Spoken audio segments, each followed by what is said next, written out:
I wish I could share a Christmas meal with my son, Maya whispered, her voice breaking as she clutched her phone in both hands. She pressed her phone against her chest, the screen still lit with the last message from her 5-year-old son, Eli. Did you make the macaroni like you promised, Mommy? He didn't know she was still hundreds of miles away in Houston, trapped in a mansion that sparkled with crystal chandeliers and laughter that wasn't hers. A few hours earlier, she had already lived the kind of humiliation no mother should ever endure. That afternoon, the mansion kitchen was warm with the smell of cinnamon, butter, and vanilla.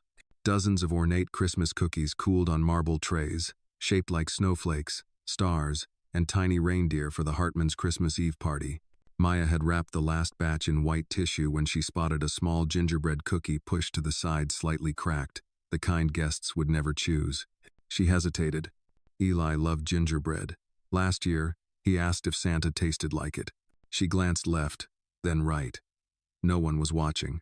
With the gentleness of a mother putting a blanket over a sleeping child, she slipped the cracked cookie into a small plastic bag she'd folded inside her apron pocket. Not stealing. Just salvaging something that would be thrown away. Something she hoped would make her little boy smile. She never heard the approaching footsteps. "What do you think you're doing?" The voice sliced through the kitchen like a blade. Mrs. Hollings. The head housekeeper, stern, tall, and razor-eyed, approached with her arms crossed. Maya froze. It was broken. I thought maybe I could." "For your son?" Hollings scoffed with a bitter laugh.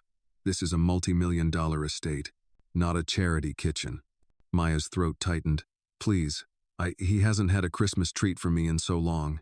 It was going to be thrown out." "You people always have an excuse," Hollings snapped. She snatched the cookie bag from Maya's hand so hard that it tore. The gingerbread shattered on the polished tiles. "Please," Maya whispered, "please don't write me up. I swear I wasn't stealing. It was just one cookie. Just one. That's what thieves always say." "No," Maya shook her head desperately. "I'm not a thief. My son, he's just 5, Enough." Hollings shoved her aside hard. Maya lost her balance. Her shoulder hit the metal counter edge with a dull, sickening thud before she slid to the floor. A burning line of pain shot down her arm as she gasped. "Get up," the housekeeper snapped, "and clean up this mess before Mr. Hartman's guests arrive."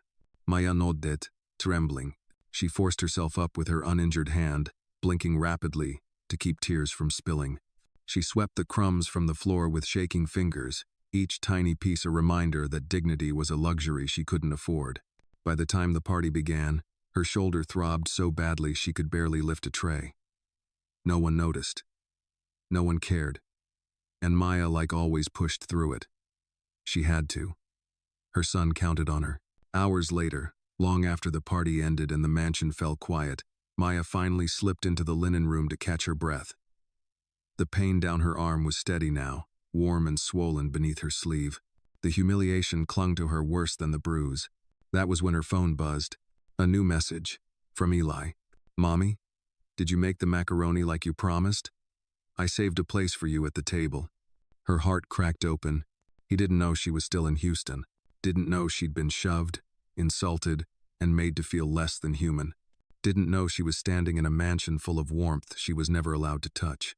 She pressed her hand hard against her mouth to keep from crying out. "I wish I could share a Christmas meal with my son," she whispered into the empty hallway, unaware that someone else was listening, unseen.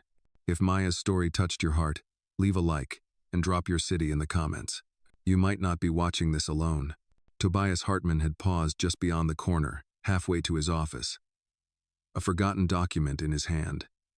He had heard everything. Every trembling syllable. Her broken whisper. Her pain, hair longing, and the exhaustion no one else ever saw. He didn't know about the cookie incident, didn't know she'd been shoved hard enough to bruise, but he didn't need the details to understand what he was hearing. A mother's heart breaking. He stood frozen, not as a billionaire, not as a host, but as a son who once watched his own mother hide hunger and exhaustion behind a tired smile while she cleaned strangers' homes. For the first time in years, something inside him shifted. Meanwhile, Maya finished folding the linens, her shoulders screaming with every movement. She checked her phone again, no new messages, and tucked it close to her chest as though she could hold her son through it. She pushed through the night, wiping down the last counter, organizing the last tray, forcing herself to stay upright. When she finally walked back to the staff room, dawn was just beginning to gray the horizon. At 5:30 a.m., she put on her uniform for the morning shift. Her shoulder was badly swollen now. Every movement made her wince. She tried to hide it beneath her winter coat. In the kitchen, she found a white envelope taped to the refrigerator door. Inside, a single handwritten note. Maya, pack a bag. You're going home today. Driver arrives at 7 a.m. 2 weeks paid leave. Merry Christmas, T.H. She stared at the paper, stunned. Then her knees buckled, and she had to clutch the countertop to stay upright. 2 weeks. Home. Paid. After all this time, at 7 a.m. sharp, a sleek black town car pulled up. Patrick, Tobias's trusted driver, greeted her with a kind smile as if she were someone important. Merry Christmas, Miss Williams. She climbed into the back seat, still numb. The leather felt too soft beneath her trembling hands. The world outside blurred as the car pulled away from the mansion. Her phone rang. Mommy? Eli's sleepy voice filled the screen. His curls were messy, his pajamas wrinkled, his eyes still warm with dreams. Hey baby, she whispered. Guess what? What? I'm coming home. For a second, Eli didn't understand.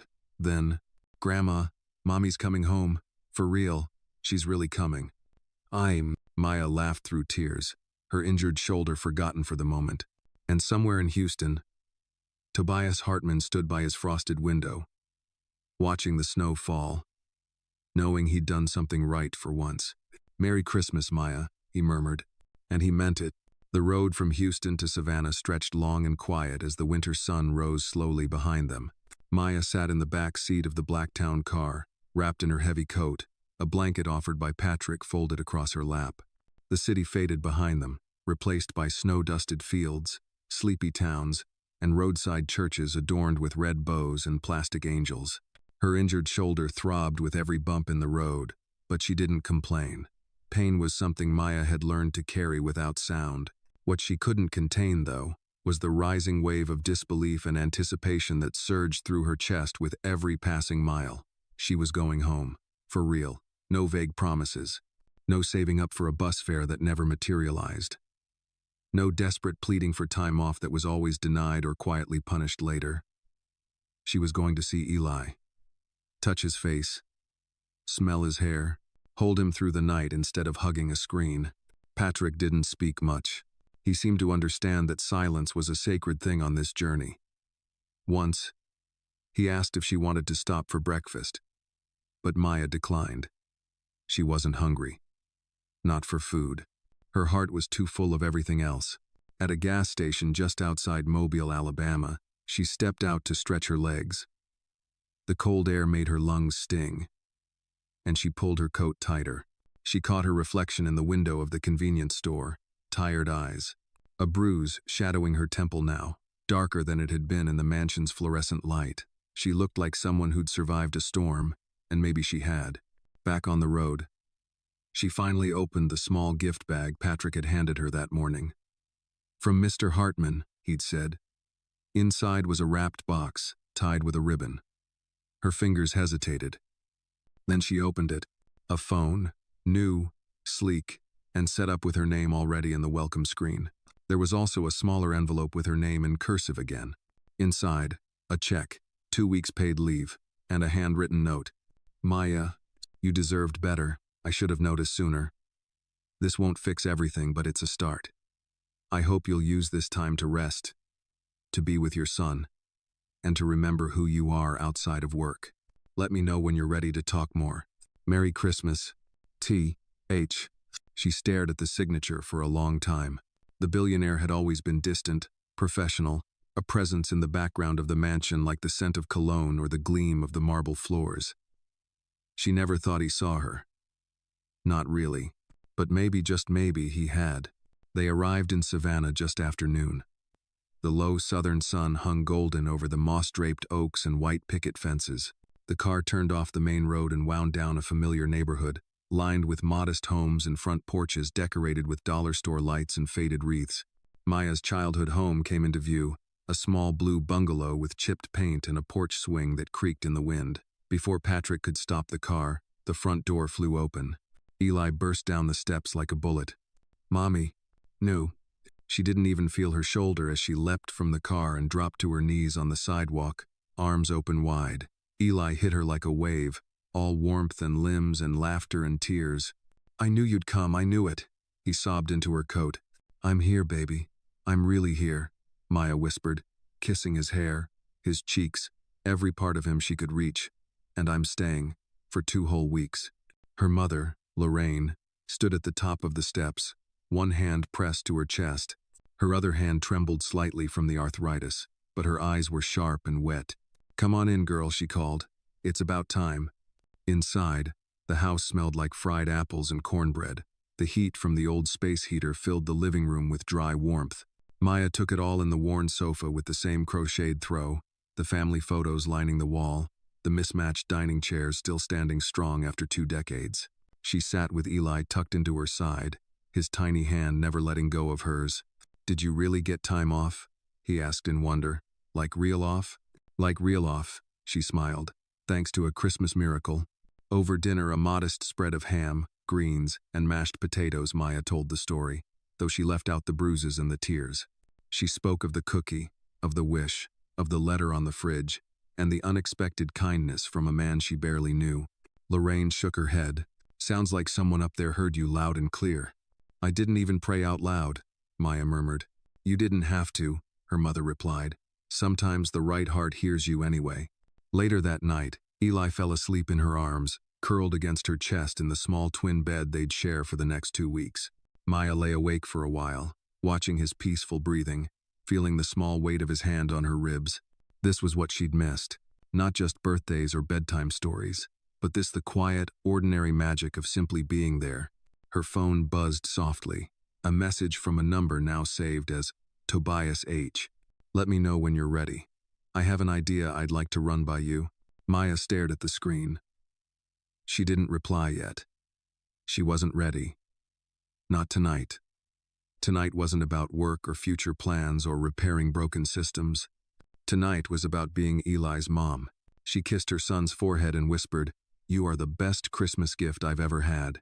Outside, the Savannah night was still and soft, the stars hidden behind drifting clouds. But Maya felt them anyway, felt the light above her, around her, inside her. Hope had found its way back in, not in a grand gesture or a miracle, but in the gentle, steady rhythm of a child's breath and the quiet courage of a mother choosing to come home. Maya woke before dawn, the pale morning light just beginning to push through the thin curtains of her childhood bedroom.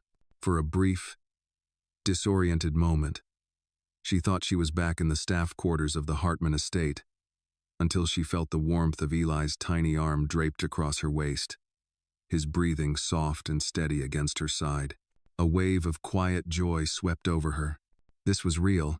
She hadn't dreamed the drive, or the letter, or the way Eli's face lit up when he saw her.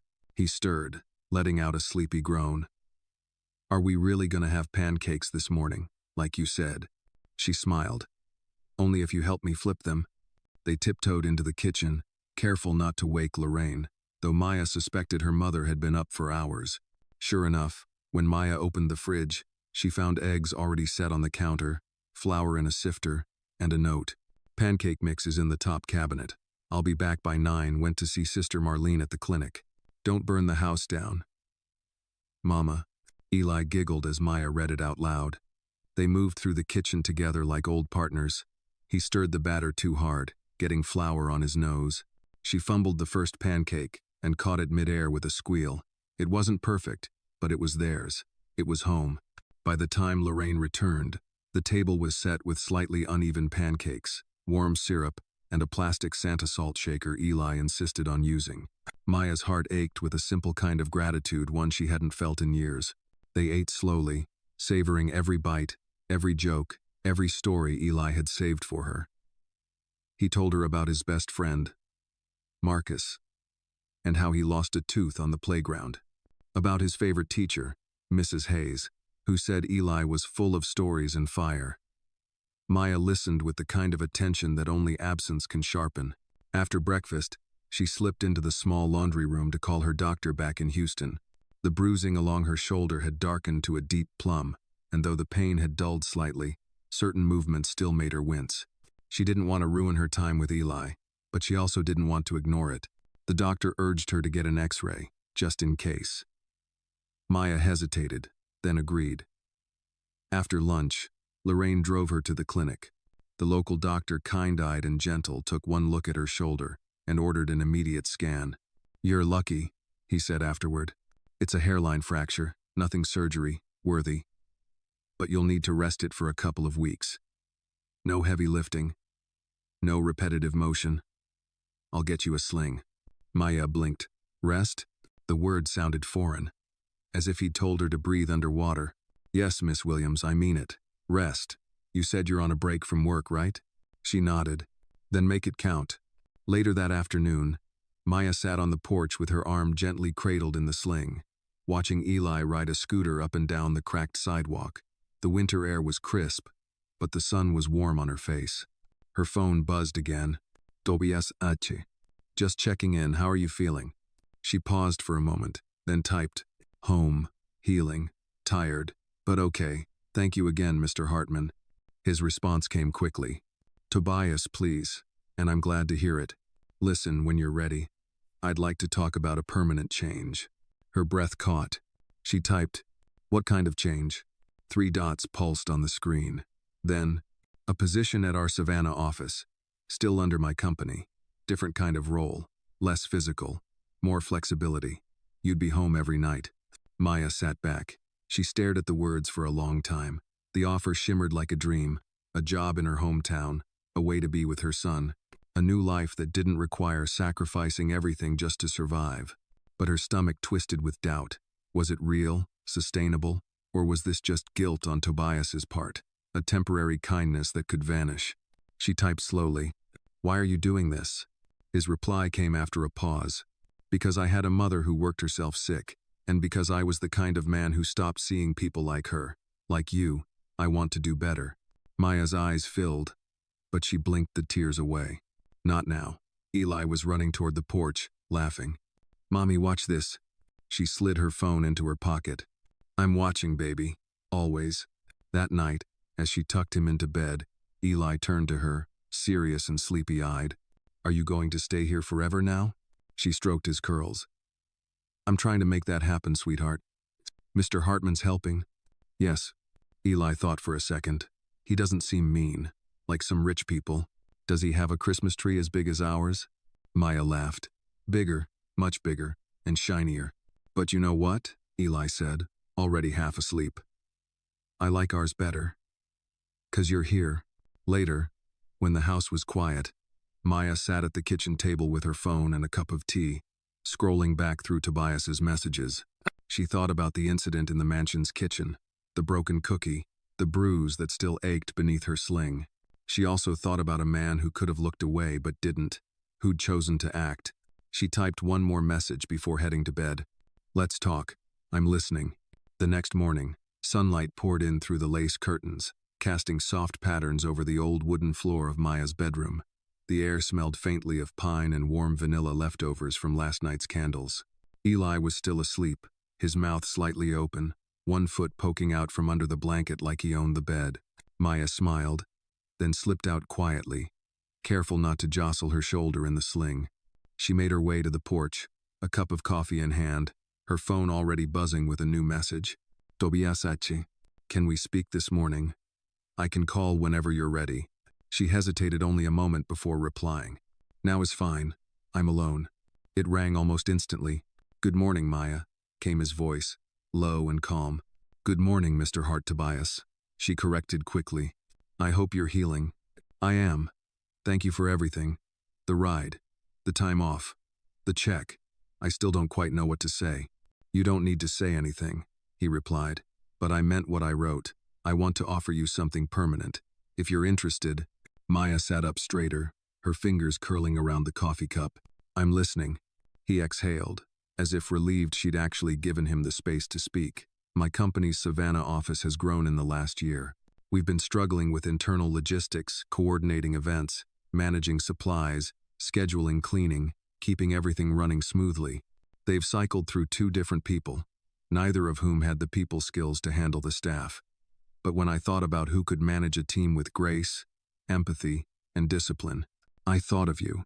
Maya's heart thudded. You're offering me a manager position? I'm offering you a leadership role, he said carefully. Day hours only, Monday through Friday. Salary equal to what you earned in Houston, with full benefits and paid time off. No uniforms, no cleaning. This is a supervisory position. You'd be home by dinner every night. It sounded like fiction, like something out of a book someone else got to live. I don't have a degree, she said softly. You don't need one to manage people well, Tobias replied. I watched you for 2 years, Maya. You kept our house running better than any staff I've had. You led by example, quietly, patiently, even when treated unfairly. Silence filled the line. Would I be working for you directly? No, he answered. Not unless you want to. But the role would be under my company. You'd report to our local office director. I'll step back. This isn't charity, Maya. I'm offering you this because you've earned it. The word earned settled over her like warm sunlight. She wanted to believe it. She closed her eyes. I want to say yes, she whispered. I don't want to be humiliated again. I don't want to take a step forward and fall back even harder. You won't, Tobias said quietly. Not this time. Maya didn't answer right away. The porch creaked gently beneath her as the morning breeze rustled the wind chimes. She thought of Eli, still asleep inside, his tiny body finally wrapped in peace instead of longing. I'll come in to meet with someone, she said finally. I'd like to see the office, talk to the people I'd be working with. Absolutely, Tobias said. When are you free? Tomorrow morning, she replied. I'll make the arrangements. They hung up, and Maya stared at the phone for a long moment. Something about the call left her shaken but not in fear. In possibility. The kind that cracked open old walls. She stepped inside, heart still racing, and began to prepare breakfast. By the time Eli appeared hair wild, still rubbing his eyes, she had pancakes on the griddle and a bowl of cut strawberries on the table. Are we doing anything fun today? He asked through a yawn. I'm going to check out a new job, she said. One that would let me stay here. For good. Eli paused mid-sip of orange juice. Like, you'd pick me up from school and stuff? Maya smiled. Exactly like that. He grinned wide, his gap-toothed smile lighting up the kitchen. Then I hope you get it. No. The next morning, Maya dressed in her best blouse and pressed slacks. She left Eli with her mother and caught the city bus into downtown Savannah. The building wasn't tall or flashy, just a modest 2-story office near the riverfront, with a flagpole out front and a lobby that smelled faintly of fresh paint and coffee. The receptionist greeted her kindly and walked her upstairs. There, she met with the local office director, a woman named Denise who looked to be in her early 50s, confident, professional, and surprisingly warm. I've heard a lot about you, Denise said as they sat across from each other in the small conference room. Mr. Hartman speaks very highly of your work ethic and reliability. Maya smiled shyly. I've always just tried to do my job well. That's exactly the kind of person we need here, Denise replied. Let me walk you through what the position would look like. They spoke for almost an hour. The responsibilities were challenging but manageable. Inventory, scheduling, overseeing maintenance requests, coordinating events. But the part that made Maya's breath catch was this. We believe in boundaries. We don't call staff after hours unless it's urgent. Weekends are yours. Family comes first here. By the time she stepped out of the building, Maya felt like she was walking taller, not just because of the opportunity, but because she'd been treated like she mattered. That evening, she sat at the kitchen table with Eli and Lorraine, explaining everything. They want me to start part-time in 2 weeks, she said, to ease into it. But after that, it's full-time, daytime hours, no travel, no living away. Her mother reached across the table and squeezed her hand. I always told you you were never just a maid. You were always more. And Eli, wide-eyed, asked, So, does this mean you're going to be here for my birthday this year? Maya leaned over and kissed his forehead. I'll be here for every birthday from now on. That night, after Eli went to bed, Maya received a message from Tobias. How did it go? She replied, It went better than I could have imagined. I said yes. There was a pause. Then, I'm proud of you, Maya. I really am. For the first time in a long time, Maya believed it. The first week at the new job felt like waking up inside someone else's life. Each morning, Maya walked Eli to school, his small hand in hers, his backpack bouncing with every skip. The January air was crisp and dry, and each goodbye hug at the school gate felt like a quiet victory, something so simple, yet so long out of reach. At 8:30 sharp, she arrived at the office, a modest building with beige walls and cheerful potted plants, where people greeted her with genuine smiles. Denise, the office director, introduced her as the new operations coordinator. She gave Maya a real desk, a nameplate, a login, and a badge. Little things. But to Maya, they felt revolutionary. On her second day, Denise handed her a folder. I want you to look at our supply chain calendar and see where we can reduce cost. You've got good instincts, Maya. Let's start putting them to work. Maya blinked. She was used to being told what to do, not asked what she thought. For years, her job had revolved around silence, efficient, invisible, obedient. Now her opinion mattered. Her mind mattered.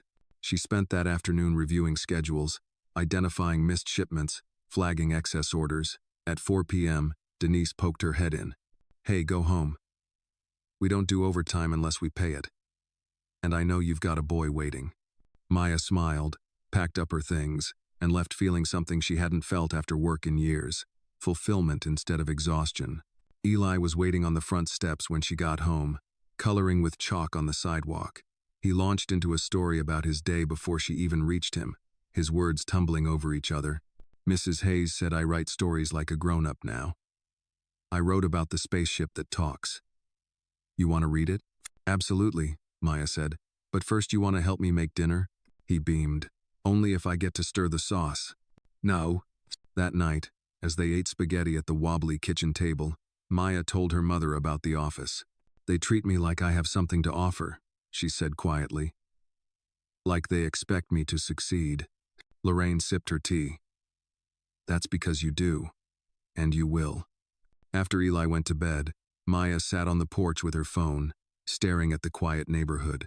The trees were bare now, but lights still twinkled on a few porches.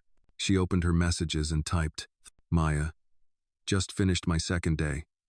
I still can't believe this is real. Tobias, it is, and you've earned every bit of it. She hesitated, then typed, Maya, why me, why now? The typing dots blinked. Tobias. Because someone should have helped my mother. And no one did. I think helping you is my way of making peace with that. She stared at the words, moved by their honesty. Maya, you know you didn't owe me anything. Tobias, maybe not, but I needed to do something right. And you gave me that chance. The next day, the office was abuzz with plans for a community event, an open house to introduce the company to the neighborhood. Denise pulled Maya aside. You'd be great at managing this. Would you be willing? Maya blinked. Me? Lead the event? You've already got most of the staff on your side. They listen to you.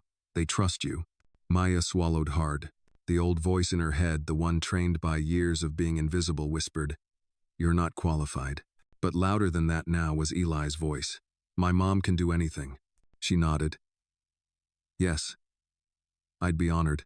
That afternoon, she got to work organizing vendors, setting schedules, creating sign-in sheets and thank you cards. She delegated tasks with quiet confidence, checked inventory, even called a local bakery to donate refreshments. Every decision was met with nods of approval. No one questioned her presence at the head of the table. That night, back at home, she printed out Eli's spaceship story and stuck it on the fridge. I love it, she said, holding him close. You've got magic in your head. So do you, he replied, sleepily resting his cheek on her shoulder. By Friday, Maya had settled into the rhythm of her new life. The sling had come off. Her arm still ached, but the bruises had faded, both on her skin and in her spirit. That afternoon, as she finished a meeting with the event team, Denise tapped lightly on her door. Got a surprise for you, she said, smiling. Mr. Hartman's in town. He asked if he could stop by. Maya's pulse skipped. Here? He just wants to say hello. And thank you. He didn't make a big deal of it. An hour later, Tobias Hartman stepped through the glass doors, dressed in a simple navy coat. No entourage, no assistant. Just him. He looked around the modest office space, then caught Maya's eye. "May I?" he asked, gesturing toward her desk. "Of course." They stepped into the break room. She poured him coffee half out of instinct, half out of habit before realizing she didn't need to anymore. He smiled. "You don't have to do that." "I know," she said softly, "but maybe I just wanted to." They Saturday.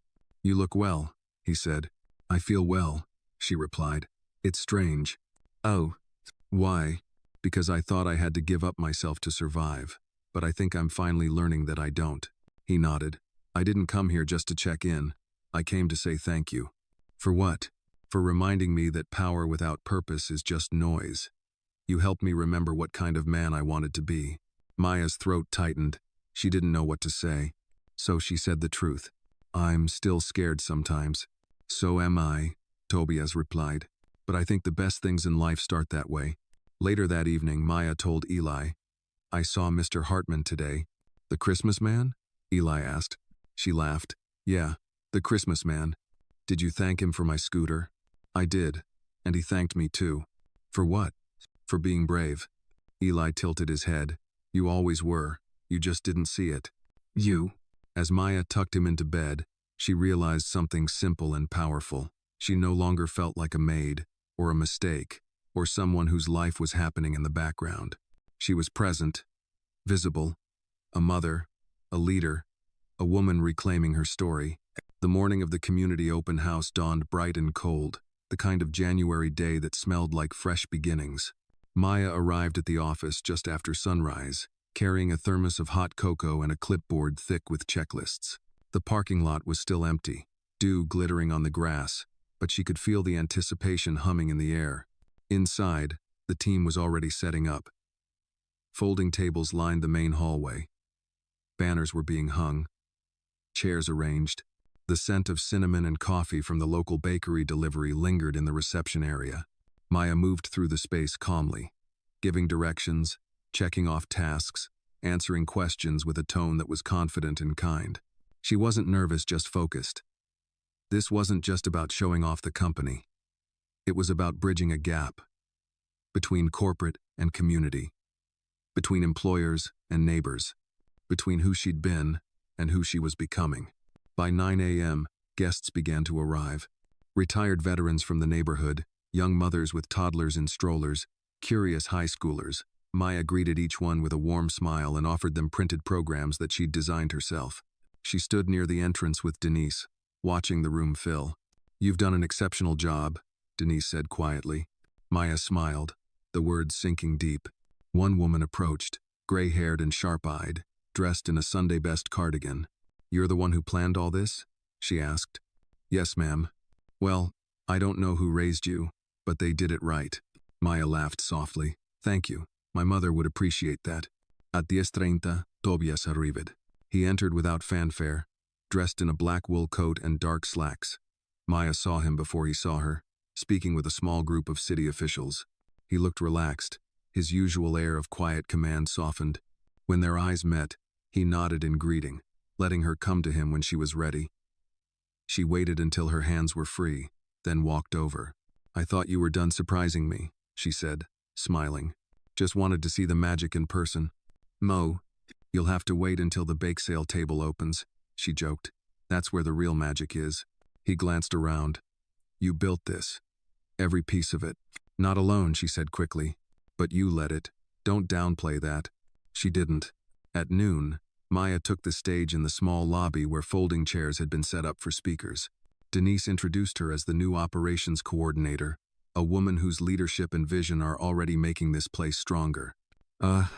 Maya stepped to the microphone, nervous only for a second. Then she saw Eli in the second row, legs swinging, eyes wide with pride. She began, "When I first started working for this company, I wasn't in an office. I was folding linens in a big house, cleaning floors, making myself small, and no one knew my name." The room fell still, but someone listened. Someone saw me. when I didn't even know I could be seen. And that small act changed my life. She paused. This building doesn't just represent opportunity. It represents dignity. The kind that every worker, every parent, every person deserves. I'm proud to be here not because I was given a seat but because I stood long enough to earn one. Applause rippled through the room. Eli clapped the loudest. Afterward, strangers approached her with handshakes and kind words. A local teacher asked if she would speak at her school. A councilman asked for a meeting next week. A teenager told her she wanted to be a boss like you. By the end of the day, Maya's feet ached, but her heart felt light. Tobias stopped by one last time before leaving. "You were remarkable," he said. "I was just honest. Honesty is rare in rooms like this. You didn't just organize an event, Maya. You opened a door." She looked at him for a moment. "What about you?" she asked. "Are you still opening doors?"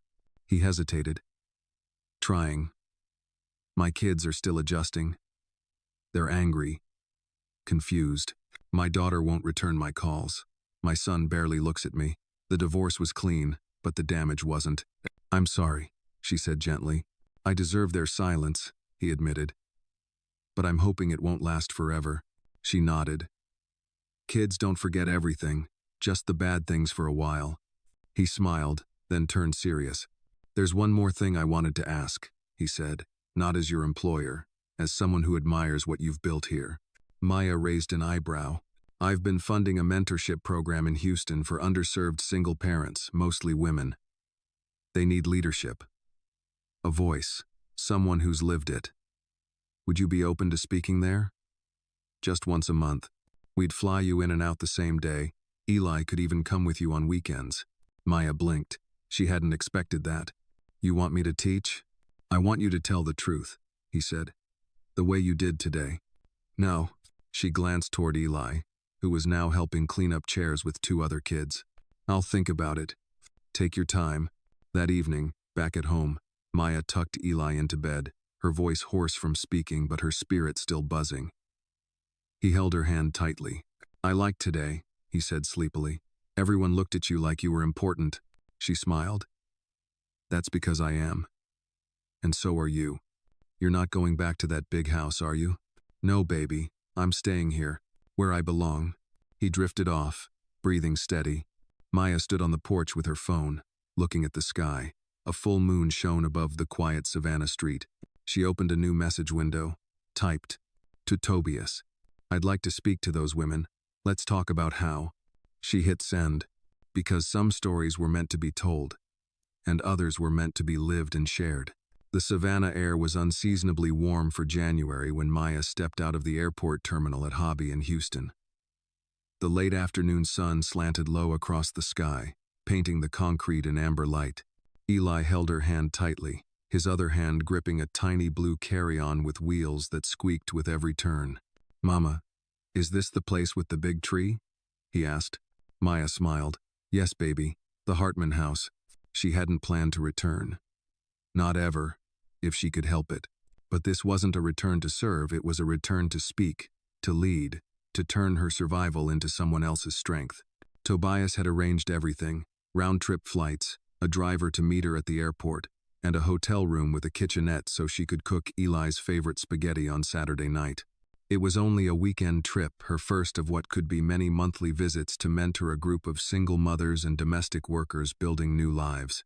And yet, as the black SUV pulled onto familiar streets, Maya's stomach tightened.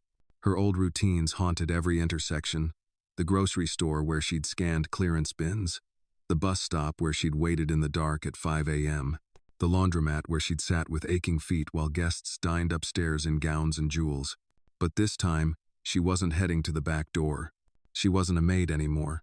The SUV stopped in front of the Hartman Foundation offices, a sleek glass building nestled among manicured palms and quiet elegance. Tobias was already waiting in the lobby, dressed in a charcoal blazer and no tie, hands folded, posture relaxed but alert. He greeted Eli first, crouching slightly to meet him at eye level. "You must be Eli. I've heard a lot about you." Eli gave him a shy nod, then turned to Maya for reassurance. "It's okay," she said gently. "He's a good man." "Ah." Tobias smiled, touched but humbled. I'm glad you came, he said, turning to Maya. We've got a group of about 20 women upstairs. Some brought their kids too. We set up a little area for them with crafts and games. And you want me to do what exactly? Maya asked, as they walked toward the elevator. Speak for 20 minutes, then answer questions. Just tell your story, Maya. They'll see themselves in you.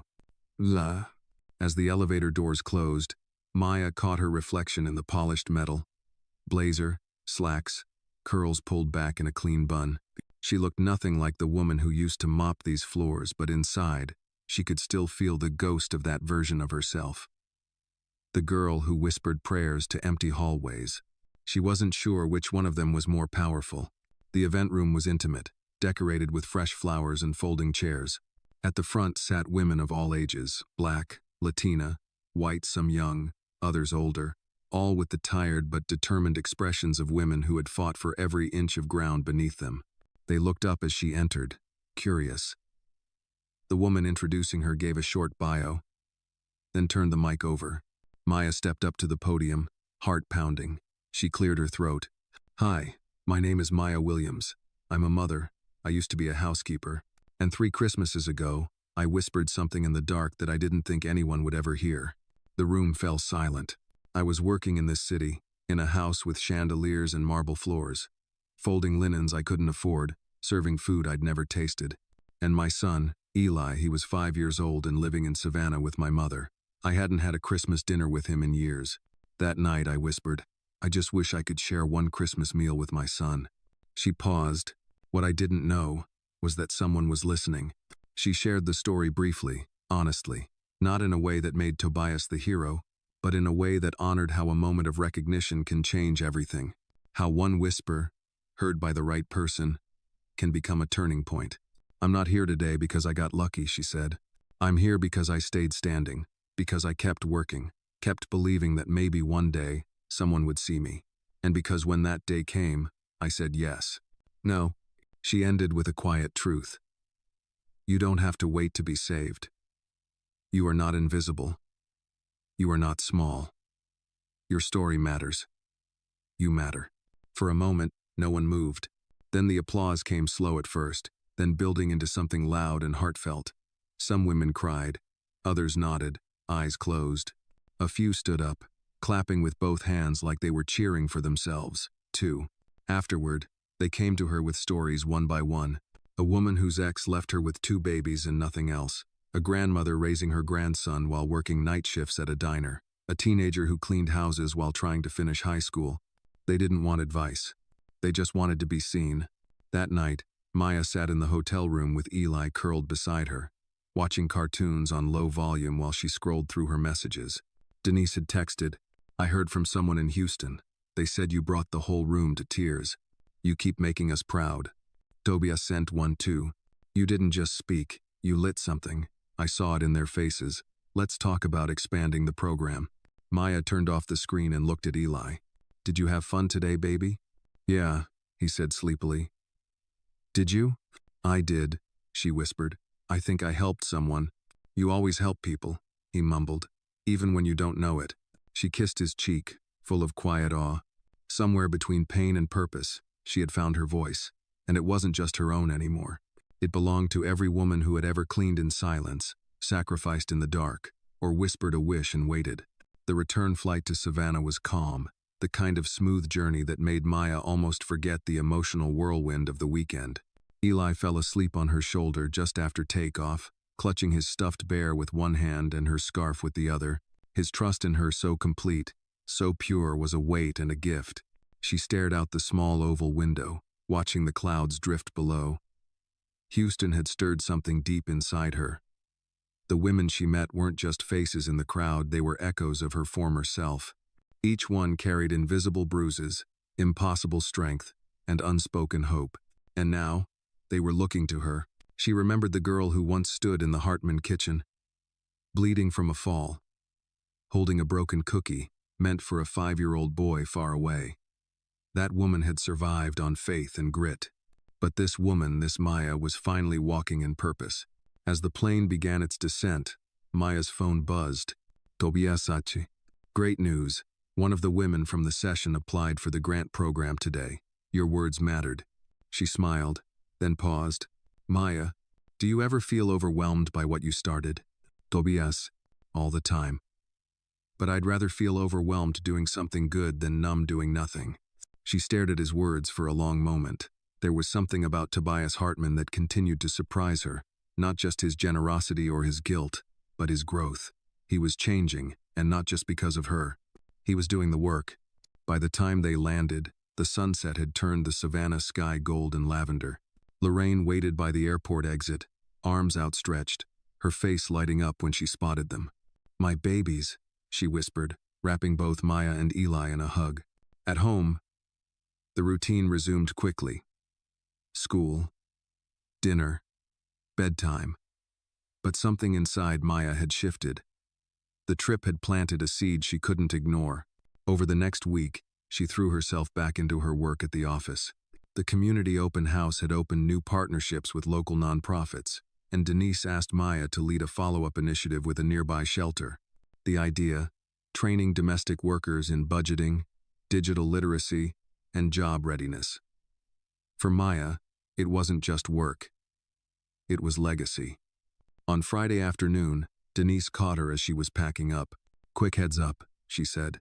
"There's a leadership summit next month in Atlanta. 3-day event. Women in workforce development, community empowerment, that sort of thing. You should be there." Maya blinked. "Me? You're exactly who they need to hear from."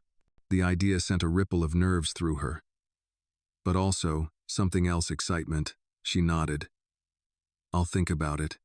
That night, she sat on the porch again, a glass of water in her good hand, watching the streetlights flicker to life. A voice startled her from behind. "You've got that same look again." "No."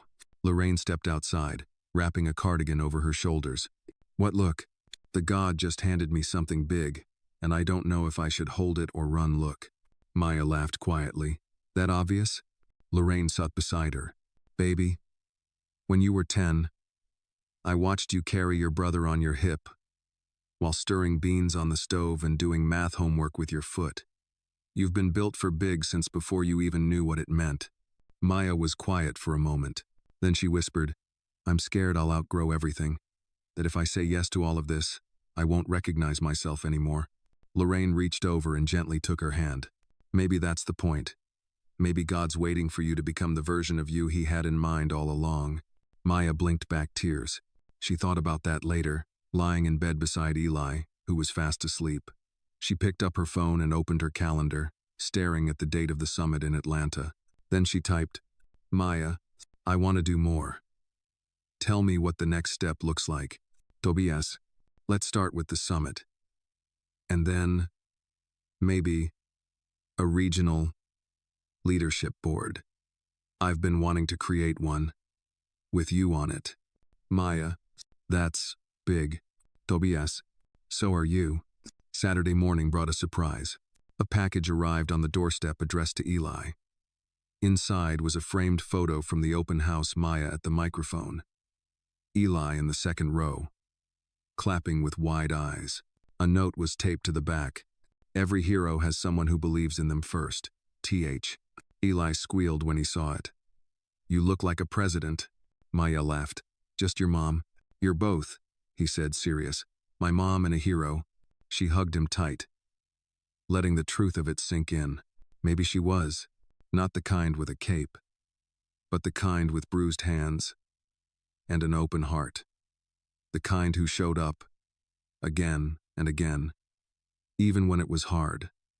Especially when it was hard. Later that night, she drafted her first speech for the Atlanta summit. Not from fear, not from pressure, but from the quiet, blazing certainty that she had something to say and a world waiting to hear it. The ballroom at the Atlanta summit was nothing like the church basements Maya had spoken in before.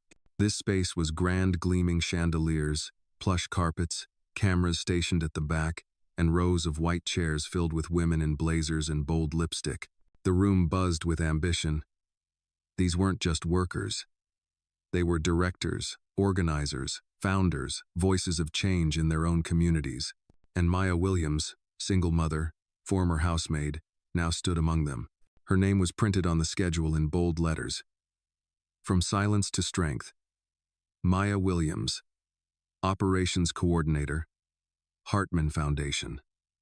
She took a deep breath backstage, feeling the nerves rise like a tide. Her hands trembled slightly, and she pressed them to the fabric of her slacks to keep them steady. Tobias had texted her that morning, "You're not filling space, Maya. You are the moment." She wasn't sure about that, but she was here. And that meant something. The moderator called her name. Maya stepped onto the stage. She was met by polite applause as she approached the podium, the microphone adjusted to her height. The lights were warm on her skin. She took one more breath. "My name is Maya Williams," she began, voice steady. "And before I ever held a title, I held a mop, a bucket, and a phone full of missed calls from my son." A hush fell over the room. "I worked in a mansion filled with silence. I folded clothes I'd never wear, cooked meals I'd never eat, and walked through rooms that weren't mine, whispering prayers in the dark." She paused, letting her words settle. "Then one Christmas Eve, I whispered something small. I wish I could share a Christmas meal with my son, and someone heard me." Maya didn't name Tobias. She didn't need to. The story wasn't about him. It was about the moment someone saw her, and more importantly, the moment she saw herself. "I'm not here because a billionaire changed my life. I'm here because I decided to change my own." Applause broke out sharp, unexpected. She continued, "I used to think survival was my purpose. Now I know better. Our purpose is to rise, and when we do, to pull others up with us." For the next 15 minutes, she spoke not as someone perfect, but as someone persistent. She spoke of long nights, aching feet, self-doubt, and the guilt of motherhood sacrificed at the altar of labor. But she also spoke of the joy of healing, of coming home, of teaching her son that love means showing up even when it hurts. When she finished, the room gave her a standing ovation, not just for what she'd survived, but for what she'd become. After the session, a steady stream of women approached her, some with tears, some with fierce questions, others with notebooks in hand, eager to replicate her mentorship model. A representative from a national nonprofit asked if she'd consider helping them build a similar initiative across the Southeast. A podcast producer slipped her a business card. A woman from a foundation in Chicago whispered, "We need someone like you." Everywhere. Maya nodded, overwhelmed but deeply grounded. She wasn't just being heard, she was being called. That night, in her quiet hotel room, she sat on the bed in her robe, scrolling through texts. "Denise, you're a star, but the kind that stays kind." "Tobias, I watched the live stream. You were brilliant." "Maya, I was terrified." "Tobias, you couldn't tell. You carried that room like it was made for you." "Oh." Maya put the phone down, her eyes lingering on the city skyline beyond the window. From this height, everything looked small, manageable, even fear. She turned as a knock came to her door. When she opened it, her breath caught. It was Tobias, dressed in dark jeans and a simple button-down. No guards, no fanfare, just a man at a threshold. "I thought you were flying out tonight," she said, surprised. "I changed my plans. I wanted to say something. In person." "My." She stepped back, letting him in. He didn't sit. "I'm proud of you," he said simply. "Not as someone who once gave you a job, but as someone who's watched you become everything this world told you not to be." Maya looked at him, unsure of what to say. Tobias continued, "I came here because I realized something. I've built companies, foundations, empires. But what you're building, this voice, this movement, it's more lasting than anything I've done." "No, that's not true," Maya replied gently. "You gave me a chance. I gave you a door," he said. "You walked through it. The silence that followed wasn't awkward. It was full, meaningful." After a moment, he added softly, "Would you have dinner with me tomorrow night? Not for business. Just to talk, to celebrate, as equals." Maya hesitated, not because she didn't want to, but because it had been so long since anyone saw her without needing her to serve, sacrifice, or soften. She looked into his eyes. They were clear, steady, no pity, no guilt, just sincerity. She smiled. "Yes, I'd like that."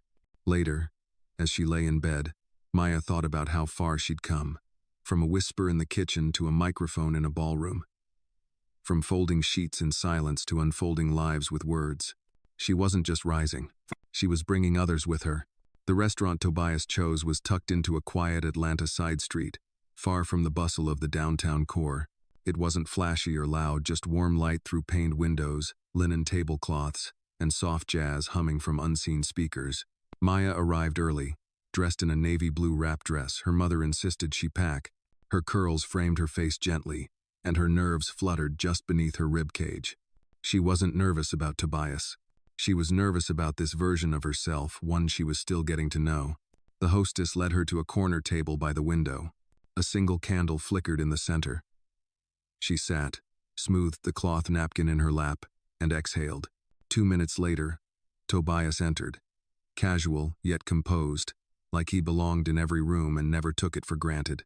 "You look strong," he said after a quiet beat. Maya smiled. "You're the first man to tell me that before calling me beautiful." "Well," Tobias said, sitting across from her, "I didn't want to be predictable. But for the record, you are." They ordered wine, talked about the summit, about Denise's upcoming budget proposal, about Eli's obsession with building Lego castles and a school play he was suddenly nervous about. The conversation flowed easily, unforced, but beneath it, something softer pulsed, something unspoken. Tobias leaned in slightly. "When you spoke at the summit, there was a moment when you said, 'We rise, and we bring others with us.' I saw every woman in that room sit up straighter, like they believed it because you said it." Maya looked down for a moment. "I still have trouble believing people listen to me. That's the irony, isn't it?" He said. "The ones worth listening to are usually the last to know they're being heard." She met his gaze. "Is that what happened with you?" He hesitated. "In some ways.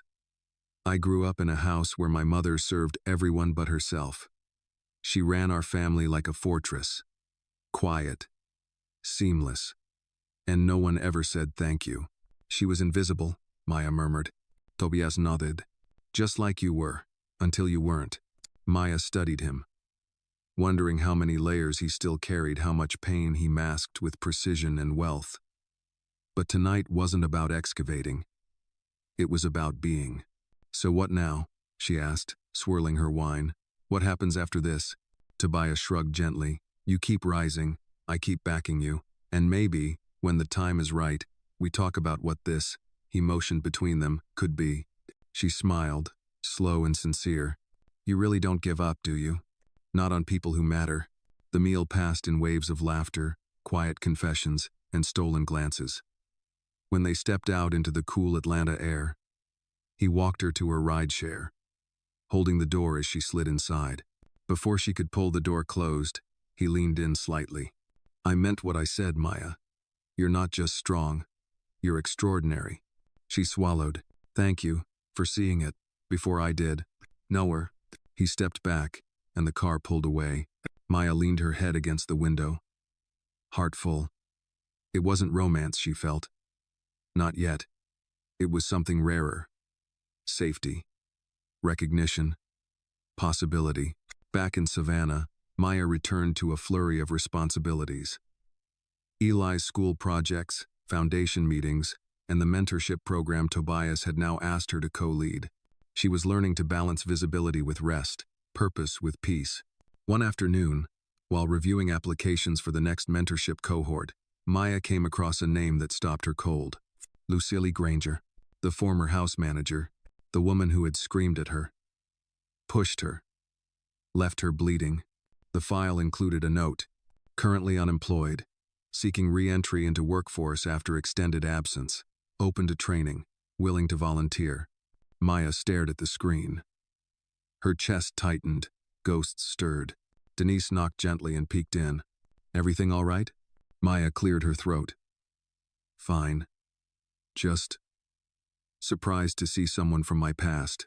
Denise stepped inside. "We don't turn people away unless there's a risk. Everyone gets one clean slate here." "Your call, though." Maya nodded, still quiet. That evening, she sat on her porch, sipping tea, watching Eli chalk superheroes on the sidewalk. Her phone buzzed. "Tobias, heading to DC next week. Want to join me for the National Workforce Equity Summit?" They want you, not me.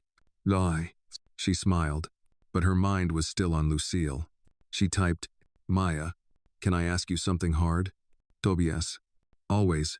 Maya, what would you do if someone who broke you once now needed your help? The typing bubble appeared, then paused.